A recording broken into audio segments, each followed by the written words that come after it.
আজকে আমি চলে আসছি নারায়ণগঞ্জের সব থেকে বড় নার্সারিতে। যতদূর দেখা যায় শুধু গাছ আর গাছ। আগে সম্পূর্ণ নার্সারিটা এক্সপ্লোর করা যাক। ঢুকতেই ফার্স্টে কিছু গোলাপ গাছ ছিল, এই যে ছোট ছোট কিছু চারা গাছ, কিন্তু এই লাইনে যে কি লাগিয়েছে তা আমি সঠিক বলতে পারছি না। তাদের গাছ রাখার সিস্টেমটা খুবই সুন্দর। তাদের কাছে গাঁদা ফুলের অনেক কালেকশন ছিল।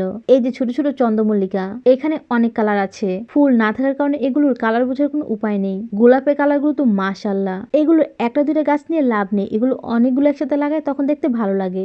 জাস্ট গাঁদা ফুলের কালারটা দেখেন। বড় চন্দ্রমল্লিকা পুরো নার্সারির মধ্যে এটাই ফুটা ছিল। আর আছে কিছু ছোট ছোট গাছ। শুধু এক নজরে গোলাপের কালার গুলো দেখেন, কি মারাত্মক সুন্দর। কোনটা রেখে কোনটা নিবেন, সবগুলো কালারই অস্থির। আসলে ফুল মানেই তো সুন্দর। ঝাউ গাছ তো আমার অনেক পছন্দ।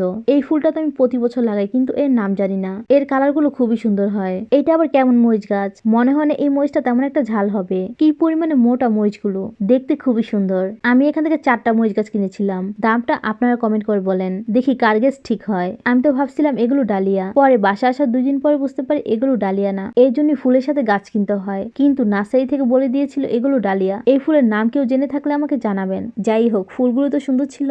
এই চন্দ্রমল্লিকার কালারটা খুবই সুন্দর। এগুলো ছোট ছোট গাছ, এগুলো তেমন একটা বড় হয় না। দাম তো চেয়েছিল 60 টাকার মতো, পরে আমি 30 টাকা দিয়ে নিয়েছি। মোটামুটি এখানকার বেশিরভাগ গাছে আমি খুব কম টাকা কিনেছি। আমি নার্সারিতে এমন সময় যাই যে গেলেই সন্ধ্যা হয়ে যায়। গাঁদা ফুলের পিস ছিল 30 টাকা। এগুলো হচ্ছে গাঁদা ফুলের বড় জাত। এখান থেকে 3টা 3 কালারে নিয়েছি। এখান থেকে চন্দ্রমল্লিকা 2টা কালেকশন নিয়েছি। 2টা কালারই ছিল হলুদ। এই গাছটা কিন্তু প্রায় 3-4 বছর রাখা যায়। দাম 30 টাকা করেছিল।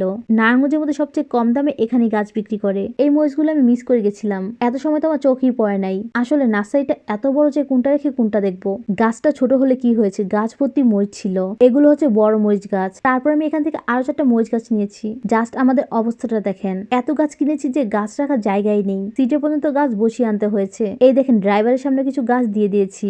আমাদের বসার অবস্থা দেখে তো আমাদের নিজেদের হাসি পাচ্ছিল। এই যে আমার সব গাছ। মাত্র তো শীতের গাছ কিনা শুরু, এরপর আরো অনেক গাছ কিনা বাকি।